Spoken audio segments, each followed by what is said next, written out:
I'm here today to talk to you about SALIENT, which is UKRI's Building Secure and Resilient World Research and Coordination Hub, which is a very long phrase. So SALIENT is a useful acronym to summarise what we do. We're a 5-year investment, £4.3 million, and our primary focus is on addressing national security and resilience challenges. We are made up of a broad range of disciplines. We have engineering expertise, anthropology, organisational psychology, chemistry, business, management, all sorts of interesting academics working together who share a common vision for contributing not only to improving our community and local resilience, but also, perhaps more importantly in the context of what we're seeing on the news at the moment, our national security. So we are organised essentially into a series of sub-themes. These provide a mechanism for us to convene ideas and ultimately to fund research, but we also recognise that there are many problems that will sit at the intersection of these themes, or actually there might be problems that we've not even considered or conceptualised ourselves. So we tend to organise work into areas around technologies for security and defence, which can be quite difficult for many reasons, and I think we'll hear a bit more about that later today in terms of trusted research environments. We also have interests in cultural resilience, human behaviours, and I firmly believe actually that the way in which citizens behave, the way that they are able to access services can have quite a profound impact on our society. So we are really interested in understanding how humans behave and how they interact with the technologies that we're hearing about in today's conference. We're also interested in supply chain resilience, although there are other investments within the BSRW programme that share that interest, one being the Risk Plus network, which has just been established at Queen's University in Belfast. But I know about this problem because yesterday I had to tell my junior football team that our new football kit hadn't arrived because of supply chain problems, and they were quite frustrated by the fact that I ought to be better at making sure we get things delivered, running a programme where we look at such issues. And then finally, global order in a time of change, which is very much about the geopolitical landscape. So how do we understand what the impacts of Ukraine, for example, Russia and the Middle East are having on our plans to support national security and resilience here in the United Kingdom. So that's kind of the higher level objectives of SALIENT. In terms of operations, we're organised around 3 key areas. The first part is our main coordination hub. So we have a team of professional services staff based in Manchester, and they're really the engine house of SALIENT. Really good team of people, set up a project management office, and what we're trying to do within SALIENT is employ some of the approaches that are consistent with major government project delivery. So we have a really strong focus on benefits realisation. As the PI in 5 years' time, I want to be able to reflect on this period and say everything that we did was in the spirit of spending public money wisely. I'm married to a community nurse in York, so I tend to look at things through units of nursing time, and I know how valuable my wife's work is to the community that she serves. So I tend to think about how much a nurse costs per year and apply that logic to decisions that we make within the SALIENT programme. So we're very keen on value for money and the good use of public funds.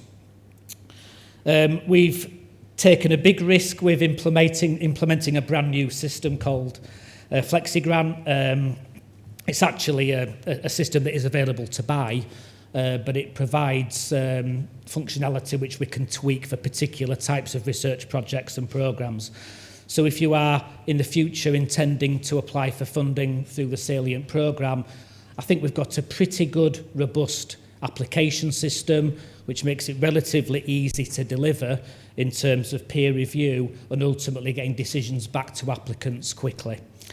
So in the last call, we had about 140 applications for funding, which was not what I expected. But thankfully, the system was able to withstand that, and we were able to maintain our timetable for funding decisions and then prepare for the next round. The one good thing about our PMO team as well is that they have really good experience of working with government and with public sector organisations. Much of the work that we did during the COVID-19 pandemic, particularly in support of the Core National Studies programme that was led by Patrick Vallance, has fed into the work that we're doing now. So we've learnt a lot from how can we encourage and support research proposals and get those delivered at pace so that they can potentially address some of the national security and resilience challenges that we are very familiar with in these current times. So that's our coordination hub based in Manchester in the Thomas Ashton Institute, which is a joint collaboration with the Science Division at the Health and Safety Executive. So we're an interesting institute co-directed by an academic who's based at Harwell and a Chief Scientific Advisor in the Health and Safety Executive, which is Professor Anju Curran. Second component of Salient is our flexible fund. So we offer an annual call for research proposals, generally in the region of around £100,000 per year. And we, as I say, we attracted a very large number of applications this year, 140 altogether. And it was a really tough job whittling down those proposals into essentially 5 or 6 that we would take forward. But I was really heartened by some of the feedback that we received from the unsuccessful applicants who found the peer review comments to be helpful, and they're coming back to apply for future funding in all rounds. Although one of my colleagues from Manchester has just chastised me for not funding one of the projects in his group, so I shall try better next time. What we are also kind of piloting now is a rapid response funding option, and that will be announced very shortly on the Salient website. The purpose of the rapid response call is to offer opportunities for researchers to work on a very specific problem, one that's in the public conscience, and one that we can be confident the researchers are able to deliver a demonstrable and tangible outcome that addresses the problem. So to give you an example of one that we have just almost approved, because there are some hurdles to get through, is around tackling drone incursions into high security prisons. I'm sure you will have seen on the news over the last couple of months that this is becoming a serious concern because it undermines the safety of prisons, both for those that are detained and those that work in them. And the broader picture, of course, is things such as organised crime gang activities, which talks to other agendas such as modern slavery and such other problems that society is dealing with at the moment. So we are looking at that from an interdisciplinary perspective. So yes, there could be some technology solutions to prevent drones going into those spaces, but we also know that organised crime gangs are very good at keeping one step ahead of the government in terms of the use of technology. So we also feel there could be some psychology or human behaviour interventions that could also be enacted within that particular project. So that's just one example. There's others such as rapid testing of private residential accommodation, particularly for local authorities who are really struggling to place families who are homeless at the moment. We need to make sure those people go to safe accommodation, so rapid testing for the presence of things like mould is really important. And we're also looking at the role of bad faith actors in communities and how those individuals can potentially be responsible for spreading disinformation, or how they might try to coerce people into some form of criminality or sexual exploitation. And having learned a bit more about this particular issue, it's been a bit of a shock to me, to be quite frank. So hopefully we might be able to fund some work in that area going forward. So yeah, the second part is about our flexible funding mechanism, and we are able to benefit from a degree of flexibility through Salient, which you don't often see perhaps in more standard mainstream research council investments. The third part of Salient is a more recent addition, which is the Network for Security Excellence and Collaboration, or NSEC. This is originally created in the Homeland Security Group in the Home Office, and has essentially been a network to bring problem owners in the national security space in government together with academics who have capabilities and interests in national security.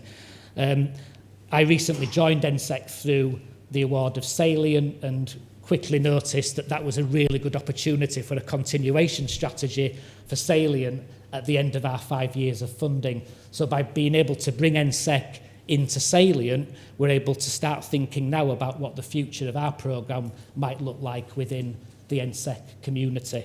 But of course, NSEC is just national security. It's not really about community resilience, which has other forums and other focuses of interest. We are making decisions about our activity and our funding on the basis of what we call a human-centred systems approach.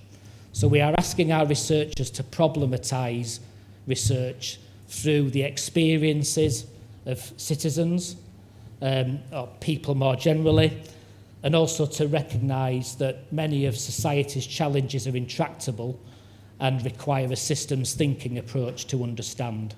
So moving away from the traditional reductionist view to a more systems-based approach to thinking is something that we look to advocate and support within our investments. There's some excellent guidance if you're working in the public sector that was published by the Government Office for Science on systems thinking for civil servants, and that's had some strong academic involvement in it. We are really keen to encourage people to look at that guidance and to think about how it could be applied to the research that they might do in Salient. So I mentioned that we had quite a large volume of demand for our last Evolve funding call. But just to give you a flavour of some of the projects that we have funded, one is called Faking the Community, which is concerned with things like disinformation. Now, many of you may be familiar with village or town WhatsApp groups or Facebook pages.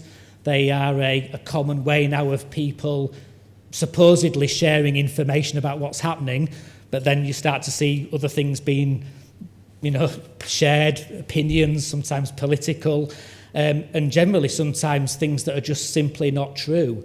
And we're interested in what that means for local communities, how we can encourage younger people to be critical about what they see and what they read, how to help more vulnerable people to be able to spot the signs of disinformation. And I'm also personally really interested in those individuals that take on these informal roles of running Facebook groups and WhatsApp pages, because it's almost like they become a guardian or a gatekeeper to the information that their community receives. So they do play sometimes quite an important role. We're also doing some work on UK subsea infrastructure protection. I think that's a pretty self-explanatory project. We know that actors are seeking to undermine our national security in some areas through damaging subsea infrastructure. So we are undertaking some research in that area. And another project which we're really interested to see develop is around research security, and in particular how university academics are supported to implement the guidance that's been published recently by the National Protective Security Authority. That's the kind of work that we were doing. And then sort of like future plans. So we're looking to build collaborations with existing UKRI research investments. We are running a call with Sprite Plus, which is the security privacy network led by Mark Elliott, also at Manchester. The idea behind that is to identify really excellent projects that have received a relatively small amount of funding and to be able to inject more cash into those so that the team is able to employ a postdoc for a longer period of time and potentially realise greater benefits. We've discovered from speaking to stakeholders that there is a frustration with short-term funding, which means that you can't keep that talent in your institution, and that can be really frustrating. We'll be running some roundtables through NSEC. The next will be on irregular migration, pull and push factors, which I suspect is on the mind of the Prime Minister at the moment with the recent challenges that we're facing in terms of that. And fingers crossed, we may be doing some new work to support the Safer Streets mission on violence against women and girls. And then finally, just to finish, so some success stories. The decisions that we made about funding the first round of SALIENT were based on a peer review process that was completely anonymous. So the reviewers did not know the names of the applicants, they did not know their institution, they didn't know any personal identifying information. The assessment was based purely on the scientific case. I received some challenge from my co-Is about that approach, but I'm now satisfied that it was the right one. Because when I look at the balance of projects and the balance of institutions that we've funded, we've struck the right balance. Community engagement, really pleased on how we're getting on with that. I went to a fabulous event in Manchester recently where we engaged with the local community in Gartside Gardens, which is a big social housing scheme. We did a little activity which was a resilience task. We asked residents to think about a situation where their power supply kind of just stops. They have to leave their property quickly and choose 6 or 7 items from a table of 50 objects. Most people will view me for iPhones and other kinds of electronic devices, but the one thing that stuck in my mind was one resident who was seeking asylum here in the UK, and she looked over the table and she couldn't find the object that she wanted, so she came up to me and said, "Where are the documents?" And I said, "What do you mean the document?" She said, "Where's the passport? Where's the ID card? That will be the first thing that I need to keep my family safe." I thought that never really struck my mind, and that tells me a lot, I think, about the privilege that I enjoy as a citizen here in the United Kingdom. And then finally on JBM accreditation, so yeah, I'm first year tutor for civil engineering at Manchester. We are required to integrate the security requirements as per Engineering Council UK, and thanks to some of the work that we're doing on SALIENT, we've been able to develop an approach to security education at Manchester, which is not only compliant with the JBM requirements, but is actually now seen as an exemplar. So it's a good example of how what we're doing in research is feeding into some of our undergraduate teaching as well. So yeah, just to conclude, please do call me after the session today if you'd like to talk about potential collaboration. And I wish you all a very successful and enjoyable conference. Thank you very much.